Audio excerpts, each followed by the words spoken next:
and welcome to Things We Said Today, our weekly podcast about anything and everything to do with the Beatles, as a group, as solo artists, past, present, things to come if we can find out about them.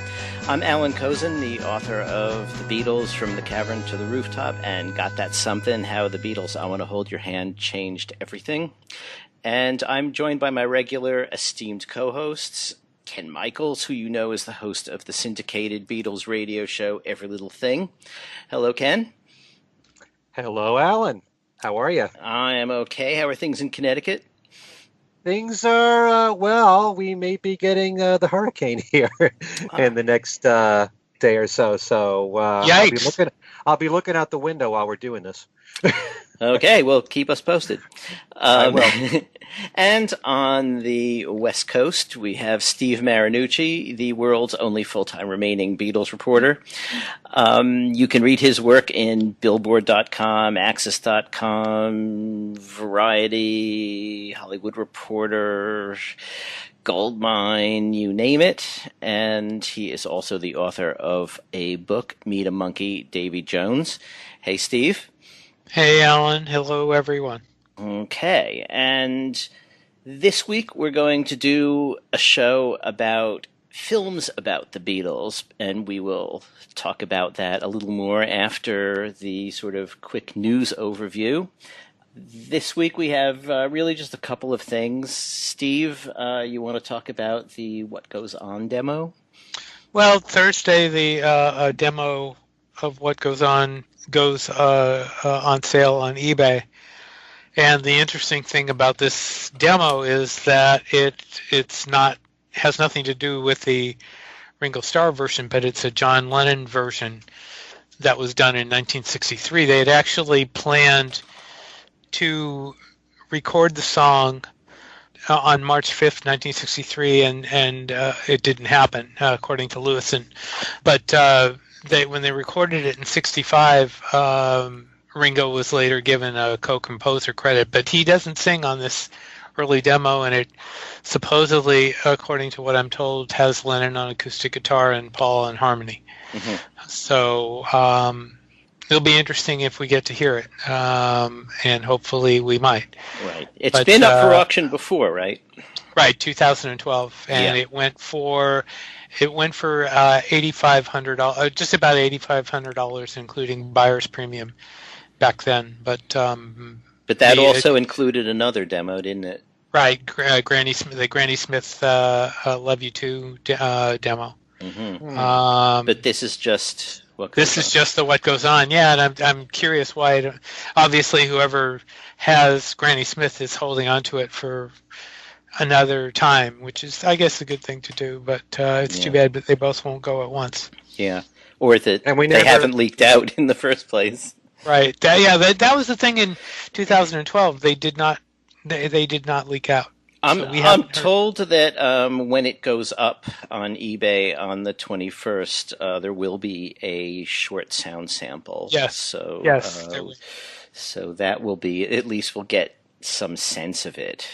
However many seconds. I hope it's more than Mary B. Right. Right. Yeah. And it'll be interesting if the lyrics are the same or a little bit different. They're different. They're different, I'm told. Yeah. Yes, the games people play. It's so funny. Or the recordings people play, or the recordings people make. Yep. Yeah. So. Now you got me curious about the Love You Too demo. So. Yeah. Well, that was the thing. See, I was the one that found those auctions back in 2012, and that was the amazing thing, that they were both not known to collectors, and they hadn't been bootlegged, and nobody knew what the hell they were, and we didn't get to hear them. And that was and they got, whoever took and got them, whoever bought them, took them and has hung on to them since then. Mm-hmm. So obviously one of them is coming up. It was the Harrison family, by the way, that sold them back then. Right. They were the ones that sold them in 2012. Yeah. I like to think that these things will eventually come out one way or another, but there are a lot of demos and acetates out there that, we know of, but haven't heard and aren't soon going to be available, but I think eventually they all will. I just hope we're all here for it when it happens. Right. You know? Right. You know, Right. sometimes people get these things and they use them as ways to get other rare things, you know, by not letting it leak out. They're sort of preserving the uniqueness and value of it, and you know, for other sort of high-end trades. But you know, eventually it has to come out one way or another. Mm-hmm. Yeah. Who knows? Apple might eventually put out some of these things. Yeah, I know. Right. was Well, right. you know, April there Fools. was speculation that Molly B got picked up by the Harrison family. I mean, there's a guessing. Nobody knows for sure, but Yeah. there was guessing that would happen, and so. But anyway, it'll be interesting to see who gets this one. Okay, and meanwhile, Paul is back on tour, as we know, and Ken went to see him, last night, right? Today is... Right, at Madison Square Garden. So that would have been the 17th Right. of September. So, yeah, it was a great show. I mean, all of his shows are great shows. I always enjoy seeing him. I always think it's a thrill and an honor to be in the room with him. You know, because let's face it, how many legends do we have of this magnitude left that's not only, you know, going out there and performing, but giving you a near 3-hour show. What I like about what he's been doing since the start of this new leg of his tour is that I think he's doing a little bit more shuffling around of the set list. Mm-hmm. Although, you know, he's not doing anything new. He's not doing any new songs that he's never done live before. Right. But if you go to 2 shows in a row, you're not going to see the same show. And as we've said before on this show, usually the second and fourth songs in his set list, he changes around a bit. The second song is either Save Us or Junior's Farm. You know, some of the shows, actually, I think the first one that he did at Prudential Center, he performed Temporary Secretary, and I don't think he's done it since then. One of the shows he did Listen to What the Man Said for the first time in 2 years, and I don't think he's done that since. But you never know. I mean, I've looked at all the set lists, and the changes are there in the second and fourth songs, and then usually in the encores. He does change that around. But I will tell you, and believe me, I don't want to have to say this, but I was really alarmed by his voice. Yeah. Really? It was very rough for me. Now, let me just point out one thing, just to be fair. To my ears, I had a tough time through a good portion of the show with his voice. After the concert, I talked to a lot of fans there at the Garden, and they were telling me, best show they ever saw. You know, and some of these are people that have seen him many times, so it could be from where I was sitting. You know, where were you sitting? I was 90 degree angle, left side of the stage, pretty high up.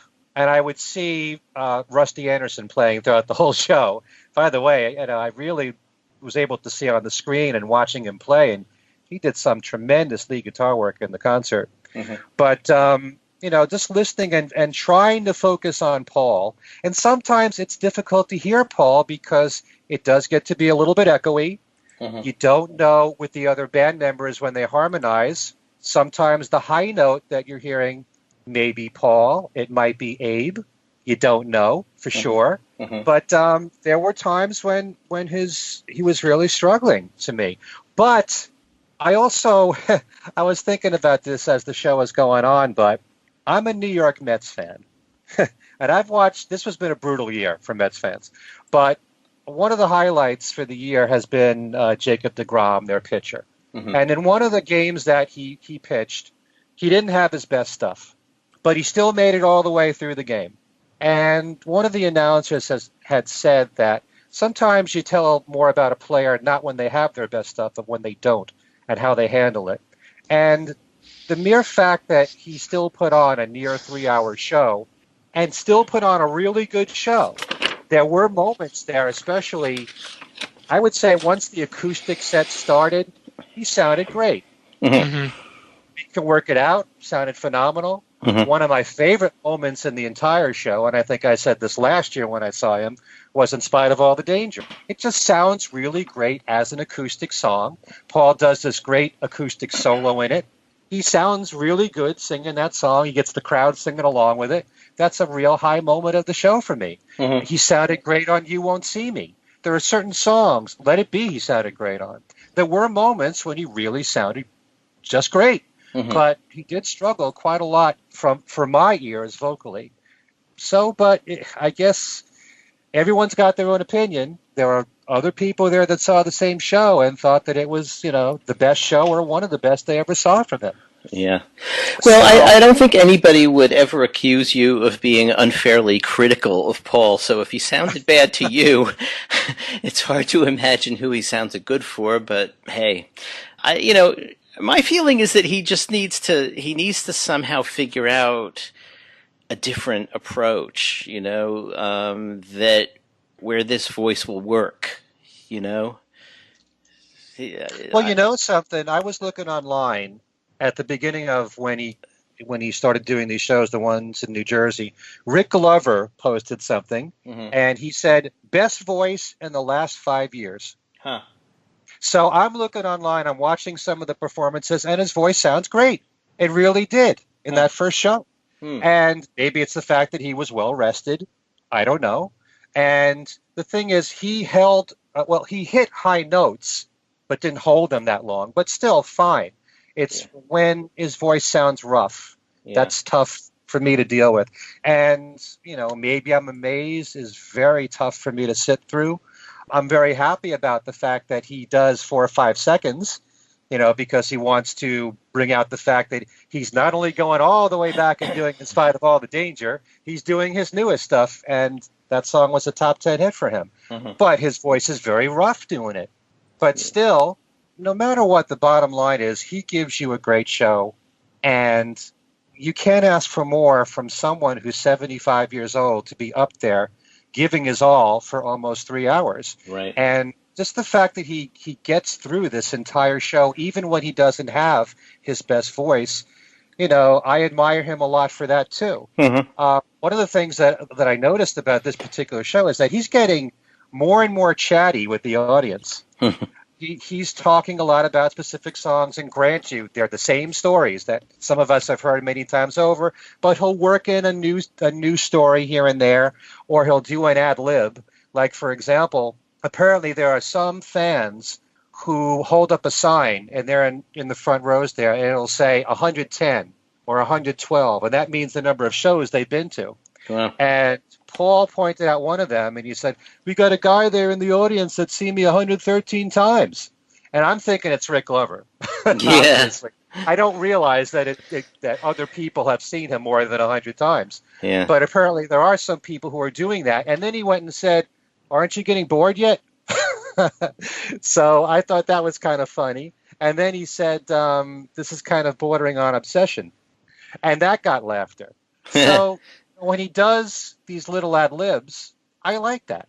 Yeah. And he's doing a little bit more of that, talking more and more to the audience. Oh, that's good. So it's still an amazing show. For me, way too much Beatles. I really wish it would be spread out through the decades more. I know a friend of mine said the same thing that I've been saying for years, which is that it's basically a lot of Beatles, a sprinkling of the Wings hits that are the core hits that he's got to do, his new album, and very little in the middle. As far as what's in between, he'll do Here Today as his tribute to John. Not too much else. My Valentine he put in there. I like the fact that he's still doing songs from New, although he'll probably take them out once his newest album comes out. But, it's still a phenomenal show, and just to see that he has this much energy, to entertain people for nearly 3 hours, to bounce around from bass to electric guitar to acoustic guitar to piano to ukulele, it's a phenomenal thing to witness. And the fact that he does it all without a break, it's still a phenomenal thing to see. And still, anytime I see any review of him, everybody's glowing. You don't really hear anything about his voice. And I think it's just that people appreciate the fact that we're dealing with a living legend of this multitude, and there are so few of them left, and it's so great that he's still doing this. And for that alone, it's reason to be grateful to go. So I think that's what you kind of take away when you see these shows. You know, someone like myself who treasures that voice, it's one of the greatest voices ever on record for me. Mhm. I don't want to see it suffer like Right. this. Sure. So, but that's just the way that I feel. But there were moments when he sounded fine. Let me ask a question, because your comments about his voice go back to the sound in Madison Square Garden, and I'm not. I mean, I know his voice is rougher now than it was, but. And Alan, you can come in on this too because you've seen shows at Madison Square Garden. How's the sound in Madison Square Garden usually? It's usually okay. I mean, it's better than it was when I was a kid. Got to say that. I mean, there's people have better amplification, and I don't think you can blame it on the sound in the garden. No. But so the other night, Bruce Springsteen turned up. Yep. But nothing last night, eh? No. As a matter of fact, I was kind of thinking, well, it's Billy Joel's turn then. Right. It's either going to be Bruce or Billy. Although I was secretly hoping that maybe Elvis Costello would turn up. Yeah. Because I'm pretty sure, doesn't he live in New York City? I think so, yeah. He could be out on tour, though, so. Okay. That's what I was hoping for, so. Yeah, and YouTube clips are plentiful on Paul and Bruce, and it was sort of good to see them doing I Saw Her Standing There, and Steve Van Sant was there too, right? Right. No, there's some great pictures of the three of them on the same microphone. Mm-hmm. You know, you love seeing that, with Paul in the middle and then Bruce on one side and little Steven on the other side. So that's just such a great photograph right there. Mm-hmm. And this time they didn't get cut off like they did at Hyde Park. Right. Right. So. And it was kind of cool that in Hyde Park they did Twist and Shout, which Paul never does. Right. Know. But still, it was a nice little surprise. And, I'll be seeing Paul tomorrow night, Tuesday night at Barclays. So, I may have something else to say. His voice might be better tomorrow night. I don't know. It could be hit or miss. Get some sleep, Ken. Right. Not at this time. I won't be. Okay. And then I'm seeing him next week, too. So. All right. Woo. Okay, so shall we head on to the topic at hand? Let's do it. Okay, so the idea was that we were going to talk about Beatle films, but not films starring the Beatles. So Hard Day's Night, Help, Let It Be, even Yellow Submarine and Magical Mystery Tour are out. And not documentaries, so no anthology, no complete Beatles, not even the new 50 years ago today, any of that. We wanted to talk about films about the Beatles or inspired by the Beatles, and it seems to me there are basically three categories of that kind of thing. One is biopics, like, Nowhere Man, Birth of the Beatles, which we're not talking about this time. You mean Nowhere Boy. Sorry, Nowhere Boy, right. I'm looking at it on a piece of paper. And Backbeat, which we are talking about this time. The second category, I think, is fantasies, which would include, like, Sgt. Pepper's Lonely Hearts Club Band, which we're not talking about, but we are talking about I Want to Hold Your Hand, which is, takes off on, it's a fictional story, but the Beatles are central to it. And the third one is parodies and satires, of which I can actually only think of one, which we're talking about this time, which is The Ruddles, or as it is formerly known, All You Need Is Cash. So, and there are so many of these things, though, at least in the first two categories, that I figure we can always have a second or third or fourth installment later on and catch up with some of those. But this time we sort of settled on I Want to Hold Your Hand, The Ruddles, and Backbeat, which turn out to be actually, I guess, my three favorites in this about the Beatles genre. Yeah.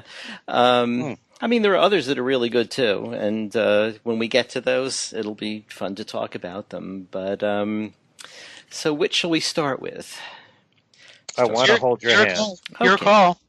Well, okay, then let's start with I Want to Hold Your Hand. That sounds like a good Okay. idea. And Ken, since you picked it, do you want to do some pontificating?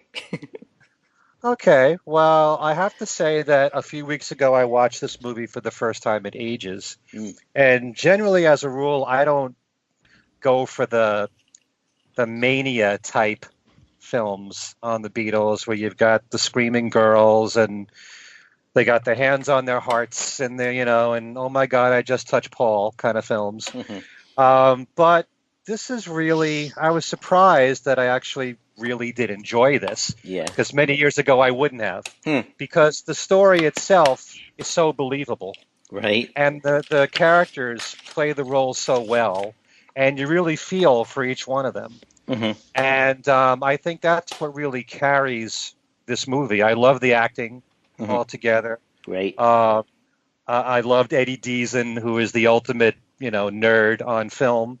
And if this movie came out in 1978, right? Right. Hmm. So that was also the year of Grease, which Eddie Deason was also in. So Hmm. that was his year. Right. Um, I loved seeing the character that he played, the ultimate, Beatle nerd, Beatle geek. Hmm. I know everything there is to know about the Beatles, and he played that role so well. Although, it's kind of ironic that we're talking about this because that character that he played in that film Hmm. reminds me so much of someone that just passed away, and that's Jerry Lewis. Hmm. Hmm. Very much like a Jerry Lewis character. Yeah. Kind of High-pitched voice. manic. Yeah. Yeah, he played it perfectly. I loved the whole storyline. I loved having what's his name, the guy that imitates Ed Sullivan in the film. Will Jordan. Yeah. Yeah, all that. There's so many clever things that were done in the movie, especially when one of the girls is in the Beatles' dressing room and she hides underneath the bed, which apparently was a true story. And you don't get to see any of the faces of the Beatles, the actors playing the Beatles, but you see their boots, Yeah. and it needs stuff like that, which I think is very clever. The whole storyline is a lot of fun. The guy who was the boyfriend of one of the girls there, I like his character, although the whole story about him trying to ruin the Ed Sullivan broadcast by going up the TV antenna was a bit ridiculous. But overall, I find it a very enjoyable film.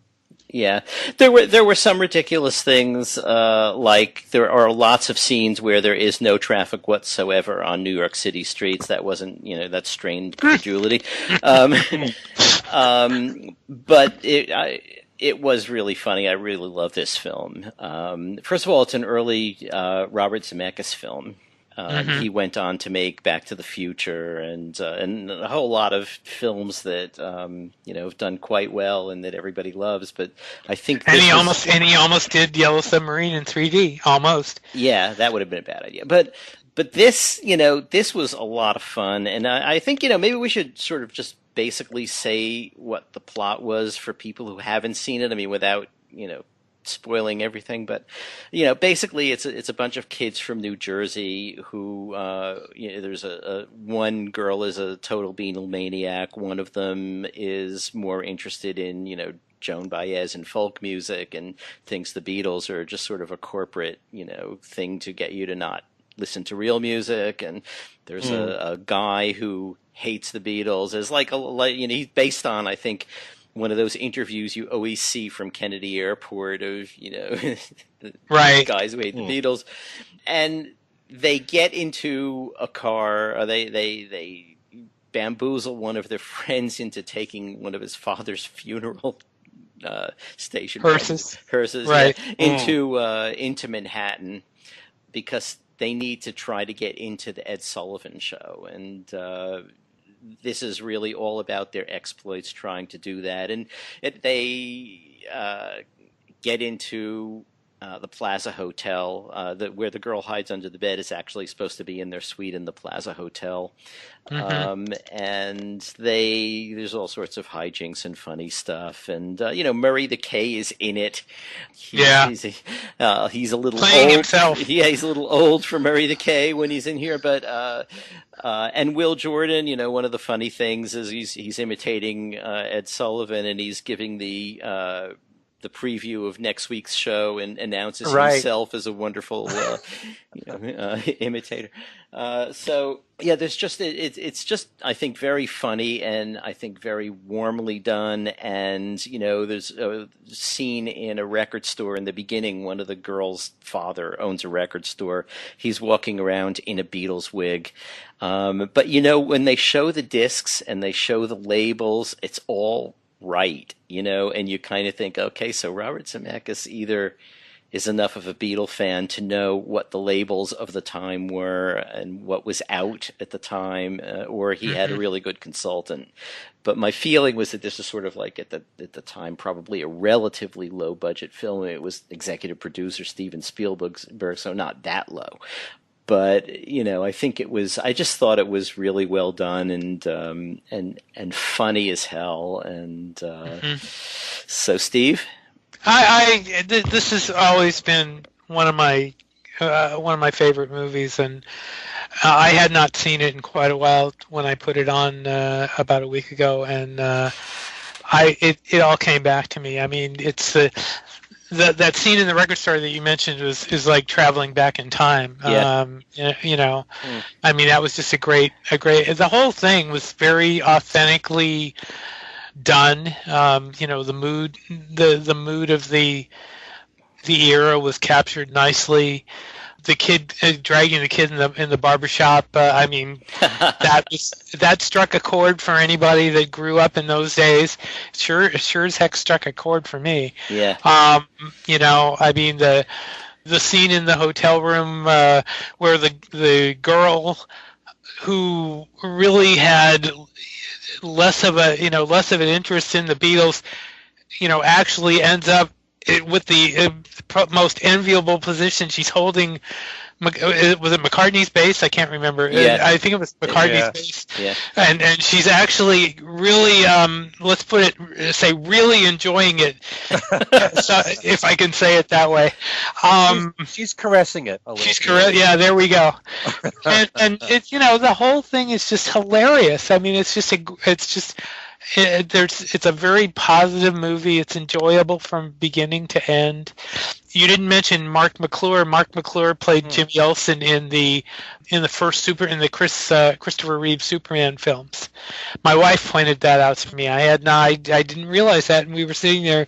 She's going, "That's Mark McClure from the Superman movies," and I go, "Oh yes, you're right." So, and I mean, there's a lot of Teresa Saldana was later unfortunately murdered in later years, so that's sad. But yeah. I mean, it's a great movie. It really is. Not just because it's about the Beatles, but because of the whole spirit of the era that it evokes, and it's got a great script. And I love Wendy Jo Sperber.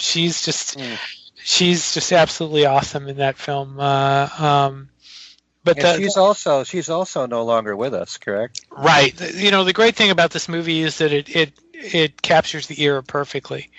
The mood. I mean, anybody that lives through the era will recognize the authenticity of the film, and that's what is really good about it. Mm-hmm. So, yeah. I have a question to ask the two of you about it. Go ahead. Obviously, a lot of the guys watching this can relate to the story of the boy who's forced to get a haircut from his father. But considering the fact that America only had a month here to even know about the Beatles, did they really have Beatle haircuts in barbershops back then? I mean, it seemed a little bit too soon for that to be starting. No, you did it yourself. It's just that you combed it down instead of combing it back.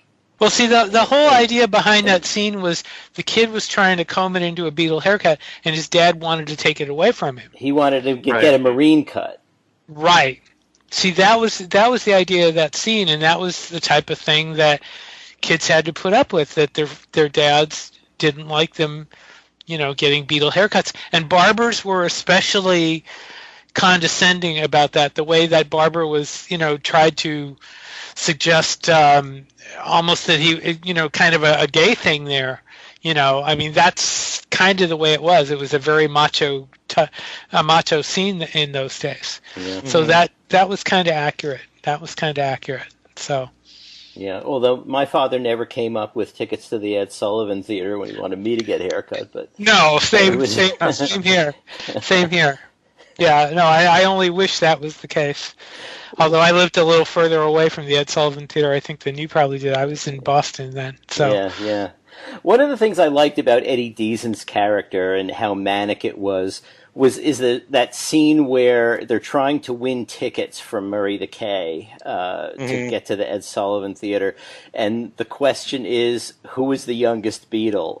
And he gets it wrong by saying Ringo, but he has it all worked out. Yes, Ringo is the oldest Beatle chronologically, but he was the last Beatle to join, so technically he's the youngest Beatle. It's right. like that kind of argument, that was a great parody of a lot of the kind of arguments people or discussions people would have about, taking his sort of almost Talmudic look at, what some trivia question answer is. And I mean, that still goes on today. Yeah, I know. So that was just so funny. I mean, there were just a lot of. If you haven't seen this film, folks, you really should, find it. It's out on DVD. I don't know if it's still in print, but yeah, I believe it. I believe it is, and it's fairly inexpensive, as I recall. So, yeah, it's well worth picking up. You also notice that in some films like this one, they always put some Beatle line in there. Yeah. Make some reference to something to do with the Beatles, because I remember there was one scene where one of the girls was riding an elevator in the hotel, and there's an older woman who's looking at her and saying, "Oh, you younger people, you're all running about, all helter-skelter." Yeah.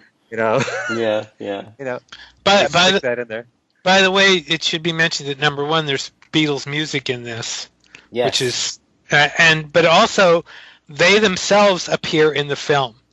I believe it's near the end when they get out of the car. I think that film is actually of them. I can't remember for sure now, but they are actually in the film. Well, plus the Ed Sullivan clips, or you can see the on the monitors. Right. It's very well done because they've got actors on stage doing the moves from the show, but you see the monitors with the Beatles on them. And this was before Apple decided that they were going to clamp down on people licensing Beatles songs, so the recordings in here are actually the Beatles. So it's another nice touch.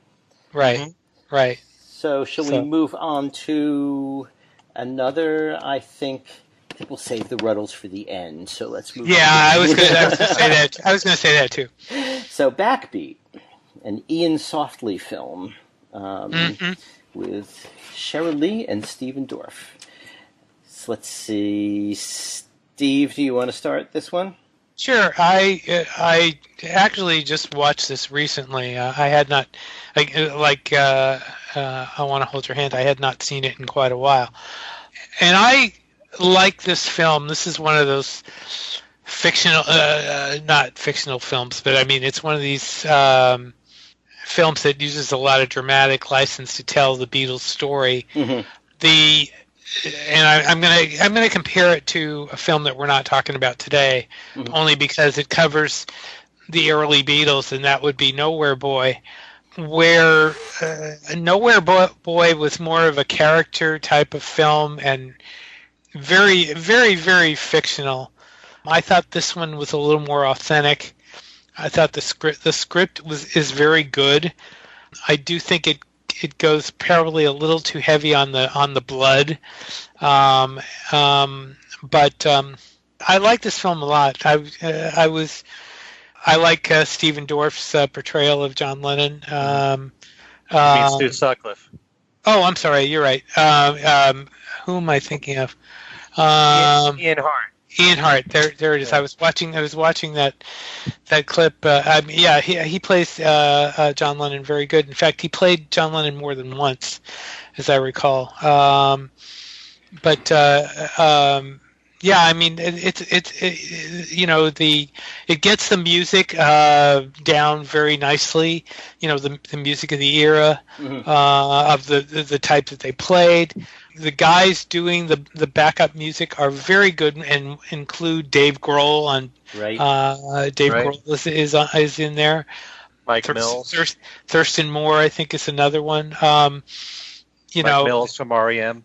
Right. There's the music. In fact, I always like the soundtrack CD to this thing. It's very enjoyable. There's a little bit of jazz, the jazz theme, but then once they get into the music, it's very authentic. I think it's just well done. Probably I think they could have played. I think they smoothed Stu's character a little too much. I would have liked to have seen, especially considering the way Astrid talks about him in the interview that comes in the special features on the second version, because there's actually 2 DVD versions of this, and as I recall, the Astrid's interview is not on the first version, but Astrid has a short interview where she talks about Stewart, and the description that she gives of Stewart does not entirely match what's in the film. They made him probably a little more lovable than he apparently was. I mean, she said that when she first met them, they were very rough, but still, I think it's a good film. It's very well done.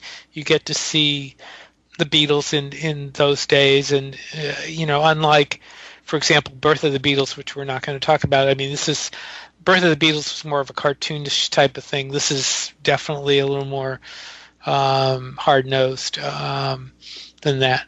So, anyway, there we go. And this one, as I recall, this one was done without any Beatle backup, whereas Nowhere Boy had the Lennon demo in it.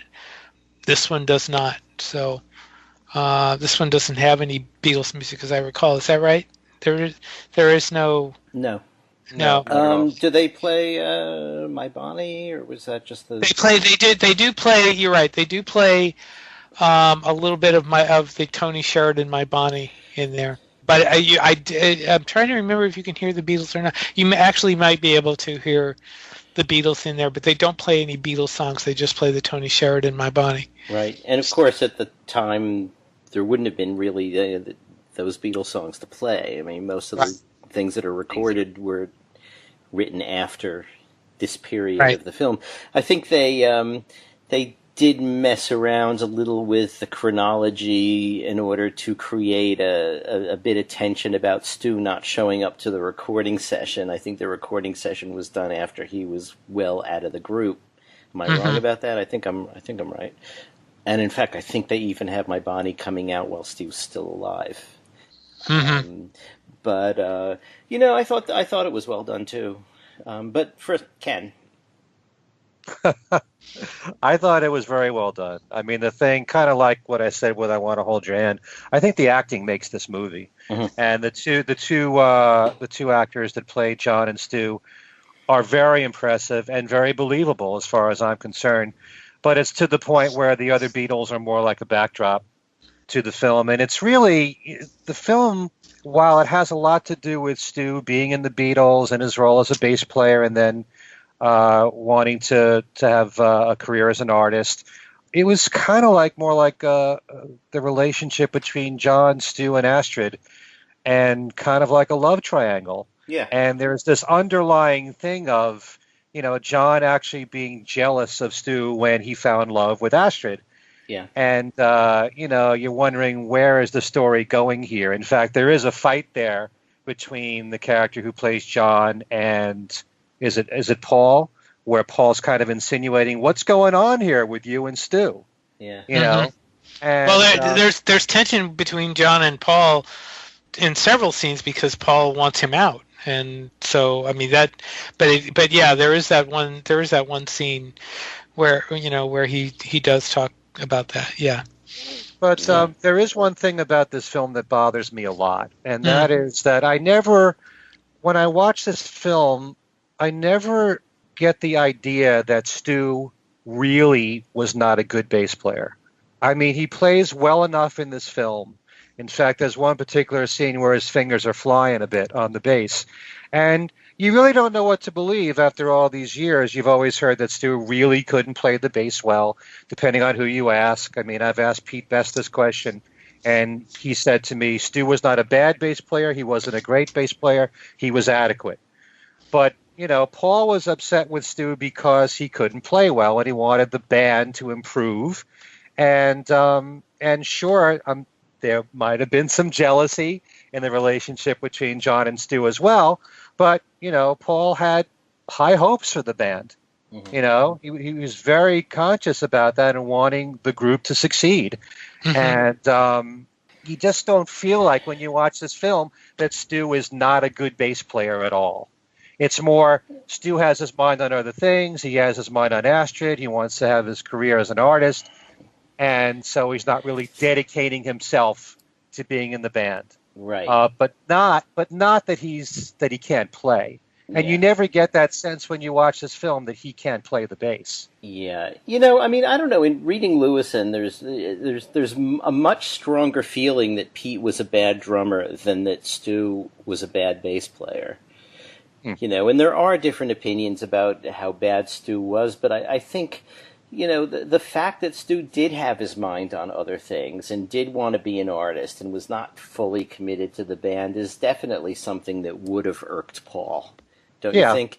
And maybe that was more of it than his bass playing. I mean, who knows? In those days, bass players were not Paul McCartney. I mean, our idea of a great bass player, especially for the Beatles, is conditioned by the fact that he was really like a lead bass player. But in those days, that wasn't necessarily as expected, which is probably why they gave him the bass in the first place.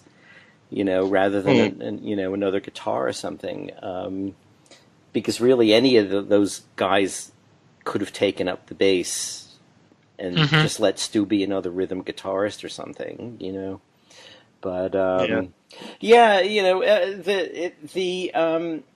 love triangle thing, I don't think was like just an undercurrent. I think it was really overt. I mean, Astrid says at one point, you're in love with Stu, basically. The two of you have this thing.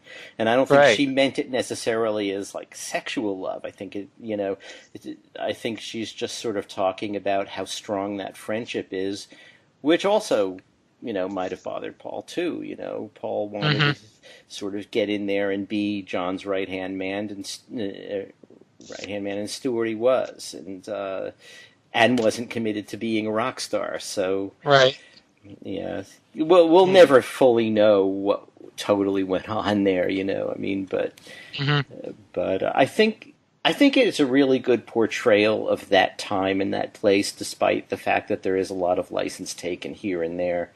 And the band is, as you said, Steve, with Dave Grohl and Mike Mills, all these people playing in it. I mean, the band is really pretty hot, hotter than the Beatles probably were in 1960. Right. One other point is one of the cast members that probably is hard to recognize, but it's definitely her, is Frida Kelly, who plays Mrs. Harrison. Oh, really?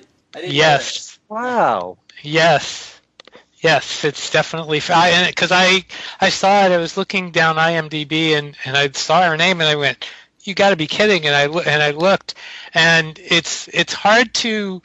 In the one scene, there's one scene where she's with the band, or she's at the show, and you can tell it's her. This is obviously much. It's not like she doesn't look like she does now, but it's Frida. It is Frida. Ah. So. Well, see, you can not only learn something from listening to this program, but even from being on it. Right. I didn't know that. Right. Anyway, you want the biggest piece of trivia? What's the biggest piece of trivia? This falls under the Kevin Bacon. What is it called? The 7 degrees of separation, whatever. Well, Stephen Dorff is the actor who plays Stu Sutcliffe in this film. And his father is Steve Dorff, who is a music composer. And he's probably best known for writing the theme for the TV show Growing Pains. As Long as We've Got Each Other. He also wrote a lot of songs in the country field, like Through the Years for Kenny Rogers. Well, Steve Dorff also wrote a song with the songwriter John Bettis, who's also kind of known for writing songs, say, for the Carpenters. And they wrote a song together, which was recorded by Ringo. And that song happens to be a movie song, which is called You Never Know. And that's a song that's in the movie Curly Sue with Jim Belushi.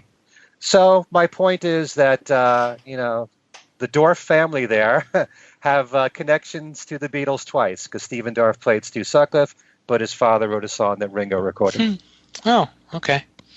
Cool. There you go. Here's Where else would you find out that information? Here's another trivia question. You learn everything by tuning into the show, folks. What was the French title of this film? A Backbeat? Yeah. I'm afraid to ask. Okay. Pardon my French. Oh, okay. Cinq garçons dans le vin. And, of course, the French title of A Hard Day's Night is Quatre garçons dans le vin. So this one is five young men in the wind, and A Hard Day's Night in France is 4 young men in the wind. So... That's funny. That's really trivia, right? That's like way down in the microscopic trivia. Really? Yeah, there we go. Someone's going to use that, though. Someone's going to use it. We'll have to give you the credit for that, though. Yeah. So have we exhausted Backbeat? I think so. Well, I just wanted to say that Pete Best is not given a really good image in the. That's a good point. He has like one line. He has one line, and they're surprised that he even spoke. Right. That's right. There's one moment when John said to Pete, "You don't say much, do you?" And then Pete was the one who, when John and Paul had that fight over Stu, Pete was saying, "Come on, guys, break it up," and George said about Pete, he spoke. Yeah. Right. Yeah, I remember that. That was funny. Yeah. So. Oh well. There you go. Poor Pete. Poor Pete. Okay, so on to the levity of the Ruddles. All You Need Is Cash. Did everyone see this when it first came out? Yes. Yeah. I don't remember if I did or not, but I think I might have. Yeah. I think I did. I think this was also 1978, so the same year as I Want to Hold Your Hand. And so, who wants to start? I can start. If there's a, I mean, in contrast to I Want to Hold Your Hand, which is purely entertainment, and Backbeat, which was a dramatic portrayal. The Ruddles is inside jokes. Is a lot of satire, but it's inside jokes. Right. From within, jokes from within that apparently, I guess John Lennon liked so much he didn't return the copy they sent him to check it out. A lot of people, the casual viewer, as I recall, the original broadcast got horrible ratings. I think it was actually dead last.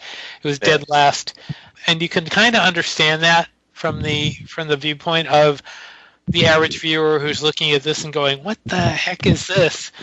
Because there are so many inside jokes. But Beatle fans will absolutely love it. I mean, there are. And that's the funny thing. I mean, there are inside jokes all through it. You actually have one of the Beatles involved in this thing. I mean, they poke fun at everything. The actress who does the Yoko Ono character, or was supposed to be Yoko Ono, is actually very edgy. I guess that's the way to put it. You have a future U.S. senator in the cast. You have Al Franken. You have, I mean, most of the Saturday Night Live cast is in it. I love the Bill Murray the K character. I think that is actually, compare that with Murray the K in I Want to Hold Your Hand, and it's actually it's like, the two are almost identical, pretty much, the way they go over the top. You know, the Alan Klein character by John Belushi is hilarious. There's, I mean, Dan Aykroyd's in there. Gilda Radner is in there. There's just so many. There's so many moments. Eric Idle, of course, is hilarious from beginning. At the very beginning. And also, he has a number of. Also, you've Go got ahead. Bianca Jagger as That's Paul actually, McCartney. right. And I was looking at when I was watching this. I was going, that's one of the moments in the film that never gets mentioned, but it's actually one of the better. She's one of the better characters. She's eyeing. She gives him the skank eye, and she's great in that thing. I mean, she's absolutely wonderful.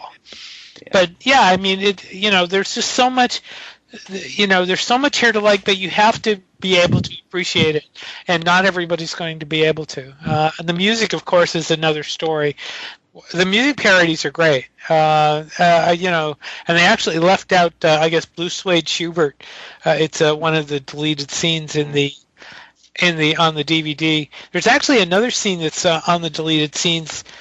With Roger McGough, and that's in the film, and I don't know why they call it deleted, which is actually one of the funnier scenes with that one is. But I mean, there's just so many moments in this thing, but you have to be able to appreciate it. It's not something for a general audience. It's this is a inside joke. It's 90 minutes of inside jokes. Is really what it is. Yeah, it's definitely something for anybody who'd be listening to this show, I think. Right. Yeah. And I'd be surprised if that many people hadn't seen it, actually, who listened to the show.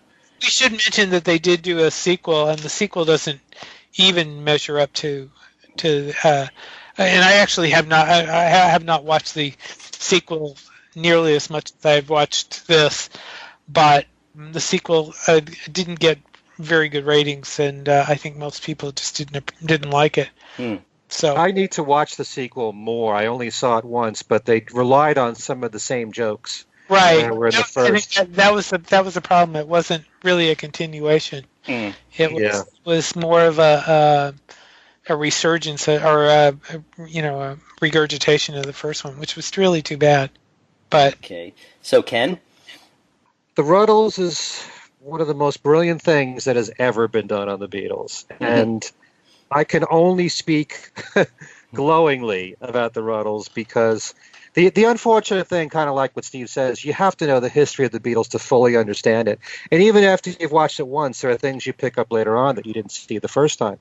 And I'm a big fan of Saturday Night Live through the years. I will always have a strong affection for the first 5 years of who the cast members were, and most of those players were in there. I love Gilda Radner to death. To have her in there, and Dan Aykroyd, and John Belushi as Alan Klein, and it was that whole scene is so perfect there with him, that menacing, walking down the hallway there with his hat on, like this, mobster kind of thing.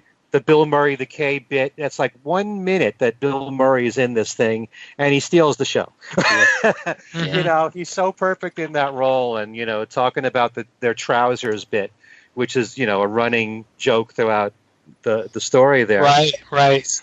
So many brilliant things. I love, there's the scene in there of the elderly black couple where the husband always claims that he started every single band that's out there. Oh, yeah. And, I love it. Every time somebody new comes on the scene, he claims he started them. That kind of thing. I love that. It's just so funny.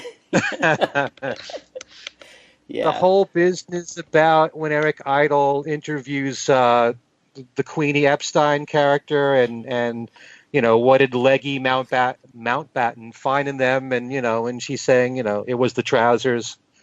left nothing to the imagination, that kind of thing. And Mhm. Eric is looking embarrassed, that kind of thing. Mhm. And of course, there's all the music too. The music is beyond brilliant. I think it takes a certain skill to not just write a song that's in the style of the Beatles, Mhm. but for it to be so very close to a certain song, but making a little slight difference to make it a different song. I don't think there's anybody that's more skillful at that than Neil Innes is. I Right. mean, I've said many times that how close can you get between Get Up and Go and Get Back as a song? Yeah. And they're two different songs. Hmm. And it's I don't think it's as easy to do as people might think. Yeah. There's so many things, They're all just it, great it's songs too. I mean, you could listen to that album, and it's funny. It's not just that it's a very close Beatles parody. It's just really well done, I think, musically as well. right. Hmm. And one of the things that I thought was probably the most brilliant thing of them all, of the Ruddles, is that the character of Stig O'Hara, the quiet Ruddle, doesn't say one word in the entire, documentary. Not one word. Even when they're doing the equivalent of when Brian died, Yeah. when Leggy took a teaching post in was it Australia, Hmm. something like that, and they got the cameras on the Ruddles. Stig doesn't say anything. And yet the real George Harrison does. Hmm. Yes. Yes, he does. Yes, he does. By the way, the character, the woman who you mentioned, the woman who plays Iris Mountbatten, which I love that. I love her speech at the beginning. That's the same actress plays the Yoko Ono character, Chastity. It's the same woman. Can you believe that? Mm. That's pretty wild that she played both parts. But anyway, go on, Ken. I don't know. It's one of those things where, kind of like Beatle movies, you can quote it so many times. There's so many great lines throughout. Oh yeah. Right. It's just absolutely wonderful. It was way ahead of its time as far as I'm concerned. And you really have to know the history, as the guys who put this together did. Mhm. Yeah, nothing but kudos for the Ruddles. And it's funny how the Ron Nasty character has lived on outside the movie. It really has. I mean, I've known many people that have taken that pseudonym, but I mean, you've seen the Ron Nasty thing get mentioned in more places. You don't hear. You don't hear any of the other. You don't hear Dirk or Barry Womb or Stig O'Hara getting mentioned. But I've seen Ron Nasty's name. That name fit the John Lennon character just perfectly. Mhm. So. And there are some actually really kind of wicked parodies. I mean, the scene Right. of Eric Idle and Bianca Jagger, and he's writing a love song that is so inane and banal that it's almost painful. But Yeah, yeah, the Dirk McQuigley character is not that flattering to Paul McCartney. no. No. Um, Especially when you see him on stage and he's batting his eyes Oh, and that's- eyelashes, it's like right. so feminine. It's like that's really overdone. he also, I think, he does the pillow hands thing at one point too. Hmm. Yeah, he picked up a lot of Paul's things, and but I mean, this is what satire is. It's like a roast. You have to. I wonder what Paul thought of it. I mean, George obviously, I think, liked it. John liked it. Paul maybe not so much. I'm not sure if Ringo ever voiced an opinion either. I have a few things that nobody's mentioned. One is that the American and British prints were a bit different, and in particular, I'm thinking of one scene, the one that Dan Aykroyd is in as the guy who turned them down at Decca. In the American one, they say Eric Idle's interviewing him and says, "So how does it feel to be such a jerk?" And in the British one, which is what's on the DVD, he says, "How does it feel to be such?" And he mentions a lower body part. if we can say that. So it's a different edit. And here's another thing. It seems to me that the best way, really the best way to watch this, is to first watch the Tony Palmer film, All You Need Is Love. Because although it's not exact, it is really close to a cut-by-cut parody of that film. The sequence of events, I mean, the Ruddles has a lot of stuff that, of its own that wasn't a direct parody of the Palmer film, but the progression of the Palmer film and the progression of this are almost like mirror images of each other. And I kind of think that when they made this film, they had the Palmer film in mind as one thing they were parodying besides the Beatles story. That particular telling of it. Okay. So try that this week, because that's out on DVD too. And, right. Yeah. Palmer stuff is weird. Let's put it that way. Yeah. Some of it. Some of it. Some of it. That one I thought was pretty good. I mean, that was on a PBS series, which was all called All You Need Is Love, that went on for weeks and weeks. And when I first got my very first VHS machine, I guess around 78, I taped that one episode because it was the only one that had Beatles stuff in it, and watched it all the time. And then when the Ruddles came out, I'm thinking, well, it's kind of close. So, yeah.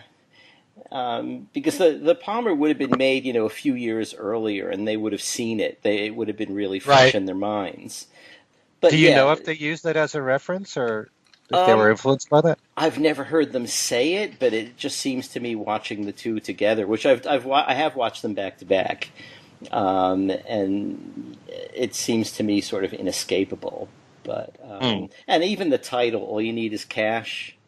Right, right. That's that's absolutely that's very likely. Yeah. I think they also did a great job with the other rock star interviews that they got, and it's hard to tell whether those were scripted or ad-libbed, but because there are Jagger and I think Paul Simon interviews in the outtakes, and they're different from what's in the film, I kind of think they let them ad-lib, and I thought they did a really good job. Moderately straight-faced, not entirely. Jagger is kind of cracking up, but I think. Yeah. Yeah, and you guys have hit a lot of the other things, that the SNL cast, the combination of SNL and Python, Bonzo. It just was a great idea and a great production, and it really stands up. I mean, I watched all these films within the last couple of weeks because I knew we were going to talk about them, and so it was a good excuse to see them again. And I just never get tired of the Ruddles. Me neither. I can always go back to watching it. There aren't many, films on the Beatles that I can watch repeatedly, but this one, definitely. Yeah. So, okay, that was, I think, a fun look at 3 of the many films about the Beatles, and it's a topic I think we'll return to, at some point again, because there are so many of these films, not quite as entertaining as the Ruddles necessarily, but definitely worth checking out. And if shall we suggest that if people want us to talk about a certain film, that they let us know? Yes, I was just about to do that, Steve. I'm sorry. I'm sorry. Go ahead and say that then. No, you said it. It's fine. Okay. We think alike, the 3 of us, more or less. Yes. More or less. More or less. Spread across the country as we are. Right. So yeah, feel free to write to us if there are ones that you want us to sort of move up the list. Maybe I think everyone has favorites and unfavorites of these things. Just don't make one of the ones on your list Sgt. Pepper's Lonely Hearts Club Band, because I have no okay. Whatever. Should. I mean, it's now coming out on Blu-ray. Right. Yeah. So we'll we should talk about it. Okay. Have you? I think we've talked about it. You haven't seen this, have you, Alan? Or have you? I've never watched it. I have it sitting on my shelf for years and years. I had it on VHS before that. I've never watched it, and if I can get away with never watching it, I will continue to do so. But we'll try and spoil that. But for you guys and for our listeners, I'm willing to take the proverbial bullet. Not really the real one, but the proverbial one I can handle. There's probably a lot of films that we haven't seen for a very long time, or maybe have never seen. But if our listeners suggest some of these, it gives us reason to go and check them out. Yeah. Or revisit them. So, sure. Absolutely. Yeah. So, we'll go around and just give everyone sort of the addresses of where they can write to us about these things. I mean, first of all, there's the group address. You can contact us at thingswesaidtodayradioshow@gmail.com, and we all read those, and we sometimes respond directly. Sometimes we'll, just take your suggestions and run with them. We have a Twitter account. It's at thingswesaidfab on Twitter. And we have a Facebook page, Things We Said Today Beatles Radio Fans on Facebook. And Steve, how can people get in touch with you? BeatlesExaminer@gmail.com. I also have my own Facebook page, and that's my personal page where I post Beatles and other stuff. But on my Beatles News and Information page, it's all Beatles. So there you go. Okay, and I'm easy to get. It's just on Facebook, Alan Kozin or Alan Kozin Remixed. And Ken, over to you. My email address, everylittlething at att.net. My website is kenmichaelsradio.com. I should also say that this morning I had the chance to interview Bruce Sugar, who is the engineer on Ringo's new album, and actually has been working on Ringo's albums as far back as Ringo Rama. That's quite a long time ago now. So that interview is going to be up on my website later on this week, probably by Thursday or Friday. I'm hoping to have copies of Give More Love, Ringo's new album, to give away on my Beatles Trivia and Games page, and that should be momentarily. So if you can, check out the website. Again, it's kenmichaelsradio.com. By the way, speaking of Ringo's new album, just want to send a shout-out to Chris Demetrio, I think that's how you pronounce his name. He sent us an email, and he wrote, "Thanks for alerting me to the new Ringo album. I wouldn't have checked it out without your positive reviews, and I have to agree it's a really solid and high-quality album." Thank you, Chris, for writing in. Okay. Yeah. Thanks. So, I think that is it for this time. So for Ken Michaels and Steve Marinucci, this is Alan Kozin saying thanks for listening, and we'll see you next time.